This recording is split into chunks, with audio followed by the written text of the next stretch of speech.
Sejam muito bem-vindos a mais um episódio do Barra de Espaços. O meu nome é Jacinto Vila Lopes Satte e tenho aqui comigo também o Francisco Ornelas, meu colega e amigo, e também o Duarte Rosa, também meu colega e amigo. Hoje vamos estar a falar sobre um conceito que muita gente conhece, se não mesmo todo, o Less is More. O Less is More é uma frase cunhada pelo Mies van der Rohe em 1947 e converteu-se desde então numa espécie de símbolo e de slogan cultural que descreve um modo de vida e um modo de refletir e de considerar a arte. Eu queria só pegar naquilo que estivemos a falar na semana passada, no final do último podcast, que me deixou um pouco a pensar, que era o conceito de que o less is more, portanto o menos é mais, é um conceito que está frequentemente, a meu ver, banalizado e que é utilizado, segundo as palavras do Francisco Ornelas, com alguma leviandade.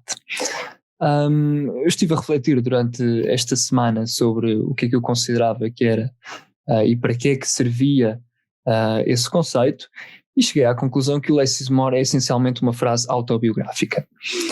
Se vocês repararem, Less is More são apenas 3 palavras, e houve vários arquitetos ao longo da história que definiram a arquitetura com frases longuíssimas. Lembro-me, por exemplo, da definição da beleza em Alberti, que dizia que a beleza era a relação proporcional entre as partes, na qual nada se pode nem adicionar nem subtrair sem alterar a harmonia do conjunto. Que é uma definição que eu gosto muito e acho que é quase perfeita, mas se tivéssemos de contar a quantidade de palavras nessa frase, iríamos chegar à conclusão que são significativamente mais que less is more.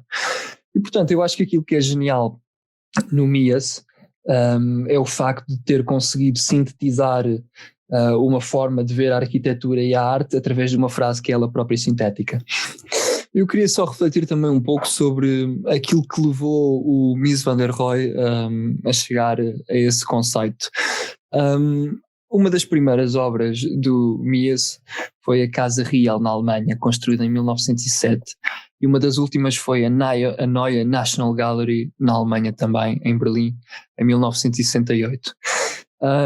E nesse período transcorreram 60 anos, onde aquilo que nós observamos é a procura que o Mies tinha pela depuração da forma e pela depuração da arquitetura. Em 1907, com a Casa Real, nós vemos essencialmente uma casa de estilo vernáculo ou de estilo neo-vernáculo, muito na tradição do Arts and Crafts de William Morris. Utilizava materiais naturais, utilizava a telha, utilizava o reboco, utilizava a madeira, utilizava a pedra. E em 1968 utilizava o metal e utilizava o vidro. E esse percurso desses 60 anos são a procura de o menos é mais. Portanto, o Mies aquilo que fez foi sintetizar e depurar a forma da arquitetura de um conjunto de elementos que eram complexos e que eram ricos sob o ponto de vista tipológico e sob o ponto de vista formal. E em 1968 ele chega àquilo que seria o zénite da arquitetura minimalista. Atualmente, se nós pensarmos que essa frase tem a sua validez, nós só conseguimos pensar isso porque houve um grande esforço por parte do Mies durante esses 60 anos, tanto dele como de outros artistas. Lembro-me, por exemplo, do Malevich, lembro-me, por exemplo, do Richard Neutra, lembro-me de tantos outros artistas que estavam à procura de fazer menos com mais, mas que demoraram muito tempo a lá chegar. Atualmente nós olhamos para a frase e dizemos, bom, less is more, portanto podemos começar um projeto de arquitetura, podemos começar a fazer um discurso, podemos começar a fazer qualquer coisa aplicando o princípio de que menos é mais, mas nós só conseguimos fazer isso porque, a meu ver, houve um grande esforço em reinventar a arquitetura e em reinventar a arte e a concluir que essencialmente menos é mais. E por essa razão eu considero que todas as formas de arquitetura que nós herdamos do modernismo podem ser atualmente aplicadas de uma forma muito direta, mas elas demoraram muito tempo a ser desenvolvidas. E isso faz-me concluir que a simplicidade não é nem deve ser um ponto de partida, mas sim um ponto de chegada, e que considero que não se pode depurar aquilo que já nasceu depurado. Não sei qual é a vossa interpretação sobre este comentário. Bom, estando aqui a ouvir, esse processo de depuração que fala, Jacinto, acontece na obra do Mies ao longo da sua vida e é uma procura constante precisamente por essa equação que, como dizes, naquela afirmação do Alberti, propõe uma equação que naturalmente que anos mais tarde pode ser respondida pelo Mies. Mas acho que o interessante dessa frase e da carga inspiradora que ela transporta ao longo dos anos tem sido uma de valores, não é? E esses valores, por norma, para se fazer menos ou para se fazer mais com menos, é preciso existirem muitos valores. E esse ato de ponderação nessa equação consequente que o Leon Battista Alberti propunha, não é? Para quem não sabe, o Leon Battista Alberti foi um dos grandes escritores da tratadística arquitetónica na altura do Renascimento, como bom arquiteto também, diria. Já tinhas dito. Sim, também tem algumas obras, mas para dizer que chegar a esta conclusão de que para fazer um trabalho consequente é preciso ponderar bastante e muitas vezes retirar coisas que se pretendiam adicionar, traduz um princípio compositivo que de facto o Mies desenvolveu. Eu olho com algumas reticências, porque esse princípio, embora seja bastante bom como partida, nem sempre foi bem interpretado. Até o próprio Mies teve algumas dificuldades em transformar isso traduz no seu trabalho compositivo e na sua arquitetura, mas ainda carece de uma exploração que considera outros valores que pronto, nesta época são mais gritantes, não é? Como a questão ambiental, etc. Uhum. Hoje sabemos que os edifícios construídos em 50 e 60 do Mies van der Rohe, em termos energéticos e em termos ambientais, não eram nada menos, eram um grande mais e às vezes um mais demasiado, exatamente, às vezes era Devia ser demasiado, uma estufa, aquela coisa. Sim, o problema energético não está tanto em ser uma estufa ou não, porque na altura dos anos 50 descobriu-se ou houve progressos nos sistemas de ar-condicionados, e o Seagram Building é um bom exemplo disso, onde através do poder da máquina há um vídeo. Quem está a ouvir-nos pode visualizá-lo no YouTube, que é a construção do Seagram Building, com aquela voz de comentário típica daqueles filmes documentais dos anos 50 americanos, não é? Com aquela...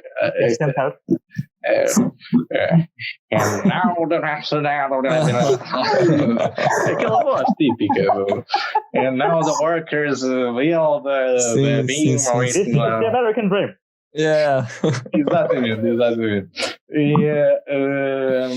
E onde é um bom retrato social de Nova Iorque dos anos 50. Uhum. E apelava no contexto desta frase que se visse. E hão de reparar que o sistema que é aplicado para, ou a dimensão dos espaços para ares condicionados e para maquinaria e para tudo o que aquele edifício compreende, são o embasamento do edifício é escavado para baixo, não é? Na totalidade, e é aí que tem uma sala gigantesca de maquinaria para ar-condicionados, etc. E depois também se vê nesse vídeo, nessa curta-metragem, se vê o processo de fabricação do Seagram Building num outro lugar, não é? Que também é um dos princípios que assiste a alguns dos princípios de sustentabilidade, é o facto de se poder fabricar num só sítio e depois trazer para o local de construção e montar, não é? Claro. A construção em seco. Se bem que o Seagram Building não é bem um caso de construção em seco, porque com os fogos de Chicago lançou uma expectativa, havia que ter em conta uma preocupação com os incêndios, e então o sistema que o MIS propõe é um sistema misto com estrutura metálica, com grandes vigas em I, mas revestidas com betão, e portanto aquilo melhorava de alguma maneira as dilatações e a resistência do edifício a possíveis incidentes. Eu acho que tu tocaste num assunto muito interessante, que é a questão de que o menos é mais, depende dos valores, não é? Sim. E que, ou seja, se tu tiveres de considerar atualmente outros valores que não os da forma, que eram aqueles que o MIS estava à procura, porque o MIS estava essencialmente à procura da depuração da forma da arquitetura através dos materiais. Se tu tiveres de considerar o ambiente, atualmente a história é outra, não é? Portanto, o menos já não é o elemento decorativo, o menos é a quantidade de energia que tu vais utilizar. Eu, por acaso, levava essa noção da depuração da forma um bocadinho mais além. Eu pessoalmente eu acho que o menos não é só, estás a dizer, não é tanto, mas não é só isso, é outra série de... Mas imagina, acho que é um bocado ingênuo estarmos aqui a condenar o MIS por não sei se eu transpareci. Não, de todo, são os valores de outra época, e na altura não havia a consciência ambiental que há hoje. Consciência ambiental. Claro. Na altura o petróleo era barato e ninguém falava nem alterações climáticas, nem emissões carbónicas. O contexto era totalmente outro, mas acho que nesse sentido de ele ter dedicado essa grande vertente da depuração ao objeto arquitetónico e à arquitetura e o espaço em si, facilitaram um bocado o caminho para o futuro, não é? Portanto, percebeu-se que havia uma série de princípios arquitetónicos que se podiam depurar quase até à estrutura, não é? E a construção de um espaço com materiais que de antes eram associados a uma questão mimética, e eram materiais industriais, metal, betão, vidro, etc. Tinham uma ligação profundamente, quando se aplicava em edifícios, tentava-se fazer sempre uma mimetização de outras composições arquitetónicas, e isso foi precisamente importante para mostrar que esses materiais também conseguem fazer arquitetura por si só e com as suas próprias formas, que são compatíveis com aquilo que se faz. Sem dúvida. E esse princípio, que está muito ligado à industrialização, mas que nos nossos dias deve ser aplicado também às questões ambientais, etc., é bastante pertinente, e é um sentido para onde podemos extrapolar esta discussão. Acho que sim. Eu, antes disso, obviamente que a questão da sustentabilidade hoje em dia é a primeira que aparece quando nós falamos de fazer mais com menos, não é? Eu particularmente acho que esta depuração da forma também tem um efeito positivo, que tem a ver com o apurar e o fortalecer da ideia do conceito, não é? Que às vezes fica um bocadinho mascarado pelo excesso excesso da imagem, da composição do edifício, etc., que é uma tendência que muitas pessoas parecem ainda ter, não é? Se eu tivesse de escolher uma frase, talvez complementar a esta, escolhi a do Frank Lloyd Wright, que aparece sob a forma de duas variantes, que é o less is more, when more is too much, e o less is more, when more is no good. Isto, seja ou não a intenção do Frank Lloyd Wright, não me parece ser uma negação da primeira, mas uma espécie de definição complementar. Eu, sobretudo, somente encontro equilíbrio na seguinte noção. O Matthew Frederick descreve 3 níveis de conhecimento, que é o simplismo, que é o equivalente à visão de uma criança ou um adulto desinformado, inocente e inconsciente das mentiras da realidade imediata do mundo. A complicação, que ele diz ser a visão comum dos adultos formatados pela sociedade, que reconhecem padrões complexos, mas que permanecem incapazes de reconhecer relações entre diferentes áreas de conhecimento. E depois a simplicidade informada, que é uma espécie de visão erudita ou mesmo iluminada da realidade, essa sim capaz, mediante uma posição clara, reconhecer os mesmos padrões, permitindo estabelecer relações essas sim complexas entre diferentes elementos e áreas de conhecimento. E isto obviamente que abre caminho para diferentes questões. Eu até pensei se deveria falar de sustentabilidade, como o solo também é um recurso e que se usa muitas vezes em virtude de construções megalómanas e não necessariamente excepcionais, casas onde se calhar cabiam 50 pessoas, mas onde só vivem 4, mas sinceramente claro. até assim falar de outras coisas. Por exemplo, há uma situação em que penso que se aplica a frase na nossa prática, numa era em que nos interessamos tanto pelas imagens e não tanto pelo seu significado. O arquiteto João Luís Garrido da Graça, que foi o meu primeiro professor na faculdade, e por isso até é suspeito de estar a usar esse exemplo, quando ele descreve o PT Data Center, que já agora também é um vídeo que está no YouTube, ele fala de uma maneira que verdadeiramente me fascina e que até moldou a minha abordagem e discurso ao longo da faculdade e mesmo agora na tese. Quando ele podia ter-se centrado e ter tomado como ponto de partida as contingências técnicas exigidas por um edifício daquele calibre, ele opta por iniciar o seu discurso falando da paisagem extraordinária do Vale da Cova da Beira e de como a área de intervenção constitui uma ligeira elevação que o põe já naturalmente em evidência. E ele, reconhecendo esse destaque, desenha o edifício tirando partido disso, conservando essa força que resulta do contraponto em relação ao vale, que o arquiteto faz questão de conservar, quase como contendo uma energia toda ela localizada naquele ponto, sem ser necessário sobrepujá-lo visualmente, até sob pena de provocar o efeito contrário e de condenar o edifício a uma presença estranha e amorfa, não é? Isto é tudo menos fácil.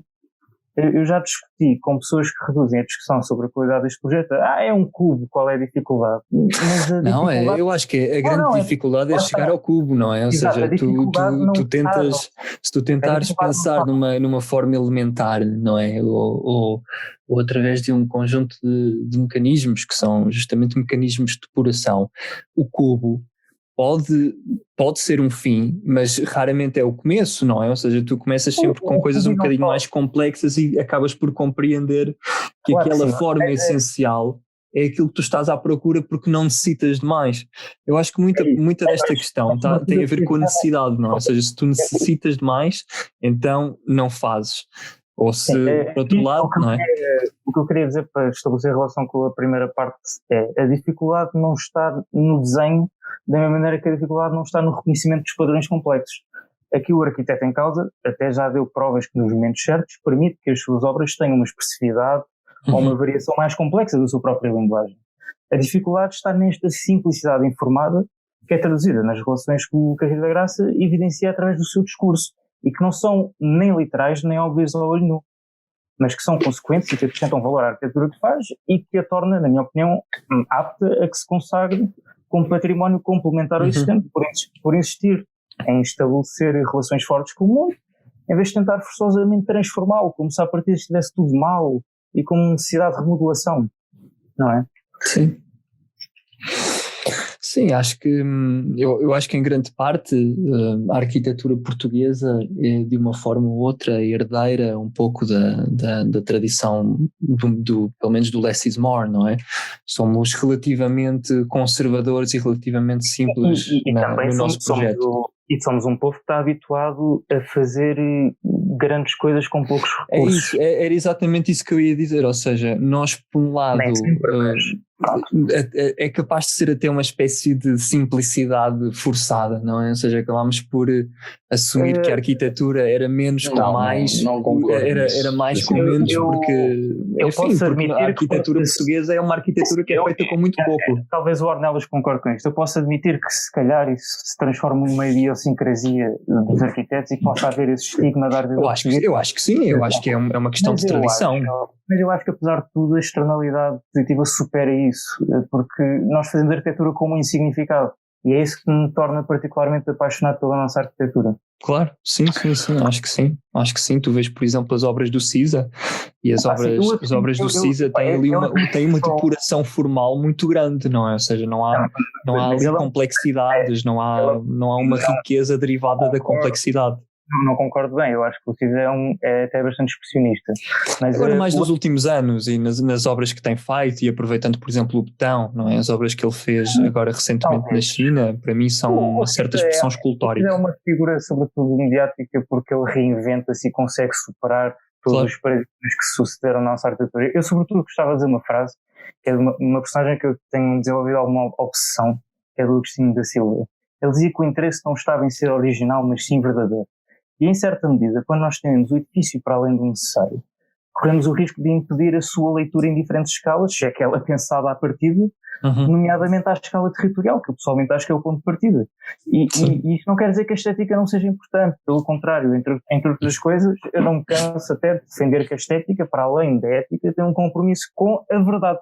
E os gregos usavam uma única palavra para belo, bom e verdadeiro. Sim. Eu acho que, por um lado, nós não podemos cair, a meu ver, no erro, como muitas vezes comete, e sobretudo na arquitetura, de utilizar o menos é mais como uma questão puramente formal, não é? Porque o projeto de arquitetura não é só uma forma, é também um programa, é uma relação com o sítio, é um conceito, tem um utilizador, tem uma metodologia de trabalho. Portanto, eu acho que quando nós refletimos sobre isto também temos de considerar um conjunto de outras variáveis. E voltamos ao tema inicial dos valores que estava a falar o Francisco Ornelas. Quando o Mies diz que menos é mais e se refere em concreto à arquitetura, ele está a falar essencialmente da forma e dos materiais. Mas, se vocês pensarem que a arquitetura, que a meu ver a arquitetura do Mies depois peca um pouco por aquela questão de ser uma arquitetura internacional e que vocês podem pegar naquilo e repetir aquilo sucessivamente em todos os países e em todos os sítios. E aquilo fica, ou seja, não fica, eu acho que fica bem, porque é uma arquitetura que eu realmente aprecio, mas eu acho que é uma arquitetura que muitas vezes também é um pouco indiferente ao lugar.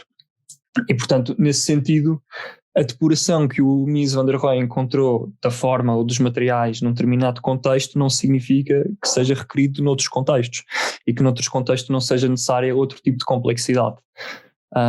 E portanto eu acho que em grande parte tem também justamente a ver com aquilo que é a interpretação de cada um das exigências do projeto e das exigências da circunstância, sempre atendendo que existe um processo de depuração do que quer que seja, não é? Seja ele do programa, seja ele da forma, seja ele dos materiais. Agora, também eu considero que tem de haver uma adequação da arquitetura, nomeadamente, e portanto se essa adequação em última instância implicar mais, então eu aí volto àquilo que dizia o Alberti, que era que a harmonia e a beleza era a proporção entre as partes da qual nada se pode retirar e nada colocar. Eu pessoalmente não concordo que a arquitetura do Mies van der Rohe seja uma arquitetura sem lugar. Há de facto 2 ou 3 casos onde esse é um bold statement. É uma arquitetura sem tempo. Isso é uma arquitetura sem tempo, mas não é uma arquitetura sem lugar. Muitas das casas do Mies, não falo da Farnsworth, mas a Farnsworth também é um bom exemplo. É uma resposta também à topografia que o Duarte vou elogiar tão bem nos falava ainda agora. É uma resposta ao território. Aquilo que ele faz, por exemplo, na National Gallery, embora tenha sido um projeto reciclado, entre aspas, ou tenha sido um projeto reutilizado para a Bacardi em Cuba e depois para outro edifício em Berlim que eu já não me lembro, mas o que o Mies procurou para esse projeto era um projeto de fim de vida e era um projeto onde ele pretendia construir a sua obra-prima, o seu Parthenon. E esse foi o princípio seguido. E onde quer, mas de qualquer das maneiras é um edifício que também responde ao seu território, porque cria um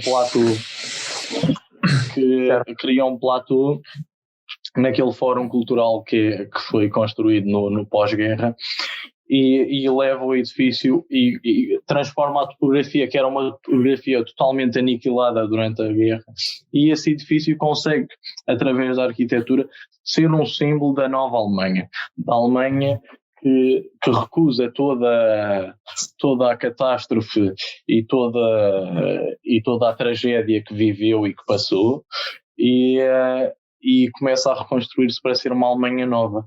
Isto é lindo. E de certa maneira o MIS vem rematar aquele espaço que é o espaço cultural, um espaço que de antes já não me lembro, creio que era uma praça com habitações e comércio, mas que foi totalmente arrasada pela Segunda Guerra Mundial, e que o MIS inteligentemente, também com os outros arquitetos que interviram naquela praça, construíram ali uma nova zona da cidade que contemplava precisamente isso, reconstruir a imagem, quando eu disse que a arquitetura do MIAS não tinha lugar, ou seja, até certo ponto, porque obviamente, e voltando ao tema da Farnsworth, que eu sei que não querias referir, mas que eu refiro, aquilo é essencialmente... Eu comentei, era uma resposta à topografia daquele terreno. Exato, porque ele tem de levar a casa por causa das cheias do rio, e também os planos de vidro servem para trazer o interior para dentro. Obviamente. Ele tem imensos problemas, mas... Sim, mas pronto, eu acho que essa já seria outra discussão. Talvez assim talvez eu perceba o que queres dizer, na medida em que se a casa estivesse no meio de Monsanto. Exato, provavelmente eu acho que se ele tivesse colocado a casa no meio de Monsanto teria feito algumas alterações, porque a Monsanto não há cheias de rio, não é? E, portanto, nesse sentido, provavelmente a casa seria um bocadinho mais baixa. Mas isso para dizer o quê? Obviamente que o MIAS tinha uma preocupação com o lugar, como em princípio todos os arquitetos têm. Agora, não era a tradição dele não é ler o lugar, ler os materiais, ler os pontos de vista, ou seja, é um tipo de arquitetura que é essencialmente objetual, portanto é um objeto que ele coloca no sítio e que tem uma relação com o sítio relativamente artificial. Eu posso admitir que ela acabe por ganhar esse caráter, mas eu diria que não deixa de ser muito profundamente enraizada no lugar. Não, é que eu dizia que a frase era tratada com grande leviandade, e é precisamente isso que acontece. As pessoas pegam no slogan e dizem less is more. Claro. Pegam na Farnsworth e dizem eu consigo fazer isto. Exato, mas porquê que elas dizem que a última instância, ou seja, não sei se dizem que conseguem. Mas isso não é uma abordagem pela simplicidade, isso é uma abordagem pelo simplismo. Exatamente. Não, pelo simplismo. Vê, por exemplo, o caso do... É diferente de simplicidade, exatamente. Vocês vejam, por exemplo, o caso do Philip Johnson. O Philip Johnson, que é um bom arquiteto. Sim, ele também faz uma casa genial. Mas ele faz aquela casa porquê? Porque ele viu a Farnsworth e decidiu copiá-la. E ele construiu a Glasshouse primeiro que o MIAS construiu a Farnsworth, porque acho que a Farnsworth estava em exposição no MoMA, uma coisa assim. Ou seja, e porquê que eu acho que eu digo que a casa de vidro do Philip Johnson não tem o mesmo caráter que a casa Farnsworth. Tem o mesmo aspecto, era justamente aí que eu queria chegar. E porque é que eu acho que o MIAS é tão bom arquiteto? A idiosincrasia do arquiteto, apesar de tudo ter uma linguagem, não é? Sim, mas eu acho que o MIAS é um grande arquiteto, justamente porque nesse processo de depuração da forma e da arquitetura, a questão do less is more para o MIAS é uma questão autobiográfica, porque foi um caminho pessoal, não é? E ele chega ao final da vida com o tipo de obra que fez, porque ele próprio teve uma atitude de pesquisa através da arquitetura que depois outras pessoas trataram com alguma leviandade, nomeadamente o Philip Johnson, quando olha para Farnsworth e diz: eu consigo fazer uma casa em vidro também. Porquê? Porque a partir do momento em que o arquétipo está estabelecido, tu podes simplesmente copiar. Agora, chegar ao arquétipo ou chegar àquela depuração é que foi o difícil. Mas eu disse que eram ambientes diferentes, mas não disse que a casa do Philip Johnson era necessariamente pior do que a Farnsworth. Eu não sei se é pior, eu acho que é uma hierarquia horizontal, não é? Eu acho que seria uma degeneração. São diferentes. Não são bem comparáveis. Obedecem a uma série de princípios que são comuns, claro, obedecem a um ideal estético que é semelhante, mas ainda assim têm pressupostos diferentes e estão num lugar diferente, que também é uma das questões que leva o Philip Johnson a fazer a casa. Acho que não há cheias ali na casa do Philip Johnson. Não, mas estás a abordar isto por uma questão muito, muito técnica, que é se enche ou se não enche, se isso de facto importa, não é? Mas a resposta não é só isso, não é? Claro. Se eu abordar que tenho que chegar deste piso ao outro e pronto, vou meter aqui uma escada e não pensar onde é que a coloquei, estou a incorrer num... Sem dúvida. Acho que a arquitetura tem um propósito, e tem um propósito circunstancial. E eu quando refiro que a arquitetura do Mies não tem lugar, digo essencialmente porque é o propósito da arquitetura do Mies não ter lugar, ou ter uma relação com o lugar que não é a relação que nós vemos, por exemplo, no Frank Lloyd Wright, onde tu tens uma cascata, onde aquilo que ele faz é colocar a casa como se fosse uma árvore a nascer e a balouçar-se por cima da cascata. Portanto, a estratégia, vocês não podem deixar de reconhecer que a estratégia é diferente. Claro. Portanto, eu acho que nesse sentido, eu acho que a frase é muito autobiográfica e que tem essencialmente a ver com um percurso de depuração dos tais valores que nós falávamos no início, que eram os valores da época, que eram essencialmente valores formais, não é? E, portanto, traduzido para a atualidade, eu acho que o Less is More tem de ter outra leitura, porque se nós virmos justamente aquilo que aconteceu entre a Casa Real de 1907 e a Neue National Gallery, tu vês uma evolução, que é uma evolução pessoal e que é uma evolução de depuração, que eu acho que em última instância tem de ser seguida por toda a gente, ou de uma forma generalizada, porque é através da depuração e de experimentar e de adicionar e de perceber aquilo que é supérfluo ou não, que tu chegas à essência da tua própria arquitetura, não é?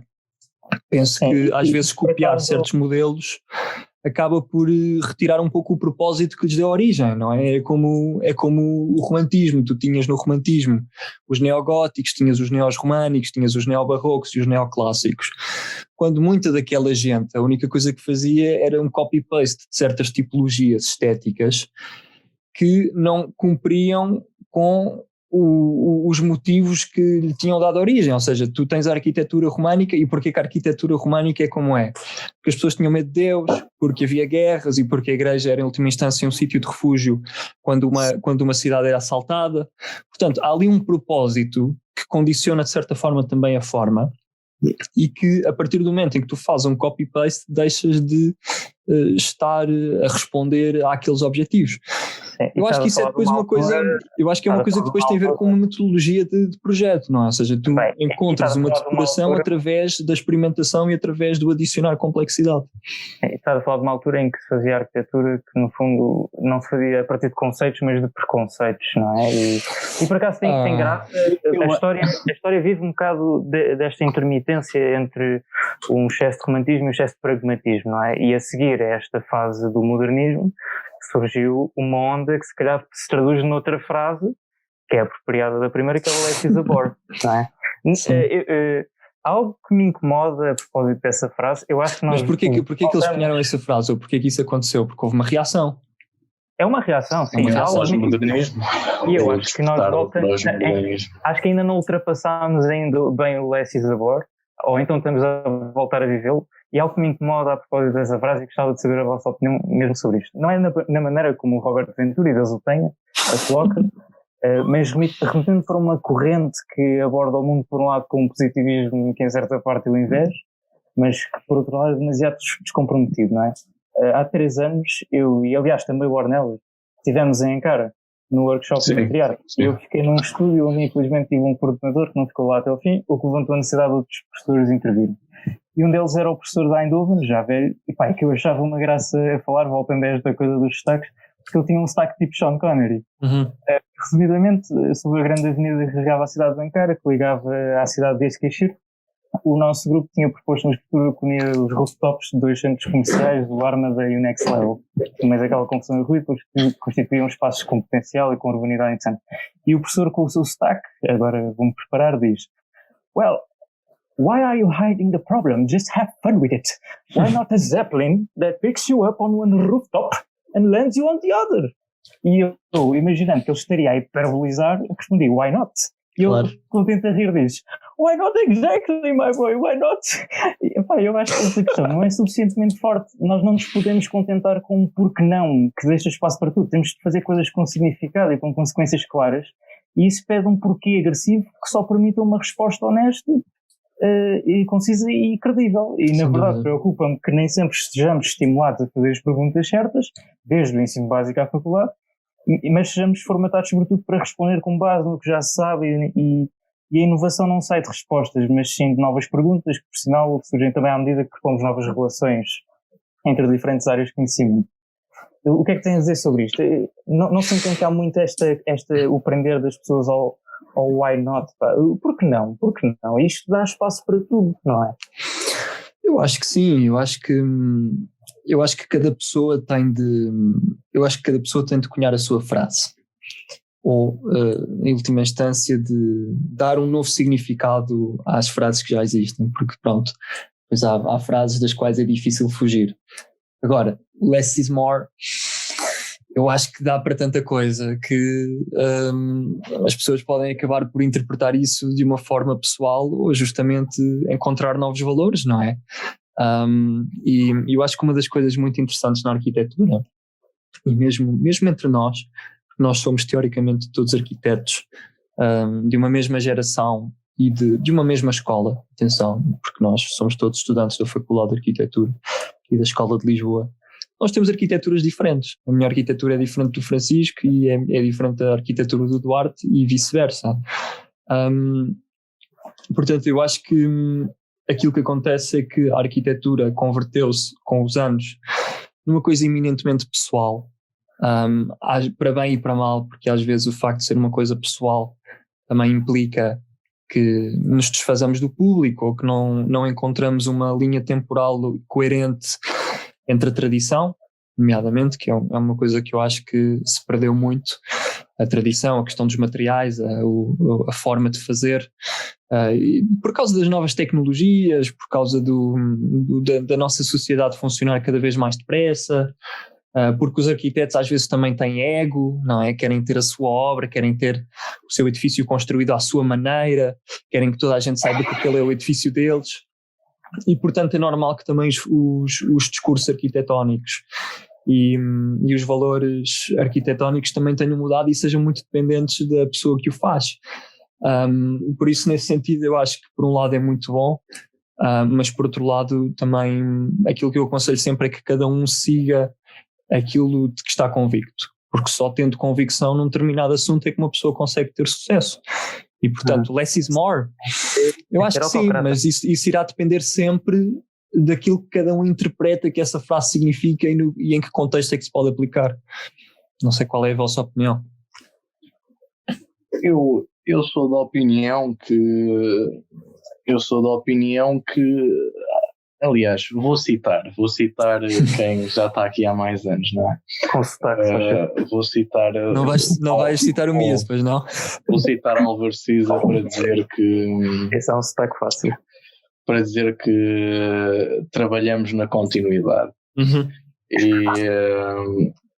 E quando nós tentamos forçar, ou quando nós não nos conformamos com a realidade e tentamos desenvolver uma resposta que de alguma maneira a transforme à sua escala numa coisa ligeiramente melhor ou ligeiramente mais agradável e que contribua para, no mapa geral, essa continuidade. Não estamos a tentar ser um bocado autocratas, não é? Eu acho que essa questão da convicção é perigosa. É perigosa, ainda por cima disseste isso em jeito de slogan, não é? Não disse isso em jeito de slogan, acho que... Isso é interpretado de toda a maneira, pode ser interpretado como... Se mantiverem esta convicção de que devemos trabalhar para a continuidade e se essa for a convicção e que é essa a convicção que nós temos para trabalharmos todos os dias, é bom, mas se for uma convicção de impor ao lugar aquilo que eu quero e que eu acho e que eu julgo que é uma realidade super ótima e que não tem nada a ver com isto, então nós devíamos parar um bocadinho e pensar melhor no assunto. A menos que essa convicção que falas, assim, é uma convicção que parte de uma segurança que também, por sua vez, parte do conhecimento, não é? Sem dúvida, ou seja, obviamente que a questão da convicção depois tem de ser contextualizada e tem de ser em última instância relativizada, não é que uma pessoa possa fazer o que quer que seja só porque está convicta, esse não é o ponto. Agora, dentro de uma determinada escola, dentro de um determinado quadro de pensamento, existem pessoas com opiniões muito diversas, não é? Portanto, o Wright tinha uma aproximação ao projeto muito diferente da aproximação do Le Corbusier, e são os dois geniais, e em última instância cada um diria, olha, o outro é que está errado porque o que interessa é a nova arquitetura e a forma industrial, etc. E o outro dizia que aquilo que interessava era que a arquitetura respondesse a um lugar de uma forma orgânica. Portanto, são duas visões quase que irreconciliáveis. Agora, isso depois deu origem a várias escolas de arquitetura igualmente válidas, parece-me, e depois também depende muito do público, ou depende do tempo, ou depende dos valores que estão em causa em determinado momento. Ou seja, atualmente nós temos muita questão das alterações climáticas, muita questão da sustentabilidade ambiental, que eu acho que é um pouco transversal a todas as culturas ou a todos os arquitetos, mas vocês veem que existe arquitetura que responde à questão da sustentabilidade de formas muito diferentes. Por um lado, vocês têm uma versão da arquitetura sustentável que é regionalista e que utiliza materiais locais, utiliza o conceito da casa passiva, e depois tem outra arquitetura, que seria a arquitetura, por exemplo, do norte da Europa, onde aquilo que vocês têm é uma arquitetura que também diz que é sustentável, mas que procura, em primeiro lugar, uma lógica internacional da forma e utiliza materiais industriais, utiliza o vidro, utiliza painéis solares, em última instância até mete uma ventoinha no meio de duas torres para gerar eletricidade. Portanto, são duas formas de ver o problema que são distintas, não é? E qual delas é que está correta ou qual delas é que serve, eu tenho a minha opinião, não é? Porque eu sou um arquiteto português, acredito nos materiais, acredito que a arquitetura deve nascer do lugar de uma forma muito consequente, que é a atitude do Cis, é a atitude do Távora, é também a atitude do Sotomora e de tantos outros o do Raulino, por exemplo, mas o Raulino já é um caso um bocadinho mais antigo, mas é essencialmente uma lógica orgânica e regionalista. E tens outros que metem painéis solares na fachada e aquilo produz eletricidade e o edifício é autossuficiente, não é? Por isso, eu acho que são duas formas de olhar para o problema igualmente válidas e eu obviamente tenho a minha opinião. Há arquiteturas que só respondem a essa questão. Pronto.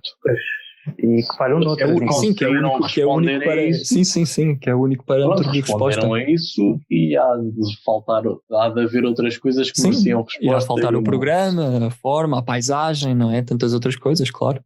Mas isto do projeto também é um grande processo de gestão e de discussão. Claro. É?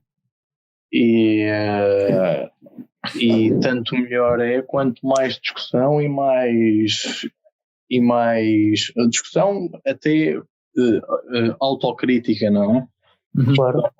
Autocrítica e quanto mais perguntas nós conseguirmos chegar, porque o caminho do projeto também tende a ser isso, não é? A procura das perguntas certas. Exatamente. A certo lugar. E também nós temos que fazer aquilo que se falava, pronto, agora usando termos técnicos, não é? Os trade-offs, não é? Temos que fazer uma série de trade-offs entre as questões que nós queremos abordar, porque infelizmente nada do que se faz em termos de edificação e de casas e de escritórios e de edifícios, nada é 100% sustentável. Nada. Não, é impossível, porque a atividade humana é insustentável por natureza, não é? Sempre que é insustentável por natureza. Eu acho que sim, ou seja, o ser humano, quando está a intervir, está a alterar a natureza. E essas alterações à natureza, com o passar dos anos e com o passar dos séculos, ainda por cima com a quantidade que nós alteramos, tem um impacto. Pessoas que pensam sobre isto, não é? E onde. Sim, eu acho que discordamos um pouco. E onde abominar aquilo que eu vou dizer a seguir, mas nós temos que pensar que o homem, não é? O ser humano é um animal, não é? Mas vem da natureza. Exato. E se vem da natureza, automaticamente faz parte da natureza. Mesmo que dentro da natureza crie a sua própria natureza, sim. Continua a ser uma natureza que não é original, eu acho que isso mas é uma natureza diferente. É uma natureza. Eu acho que isso poderia ser um assunto interessante para um podcast futuro. Os arquitetos criam a sua própria natureza. O quê? Exato, nós podemos criar a nossa própria natureza e o nosso próprio paradigma. Dentro de uma sociedade há subsociedades, não é?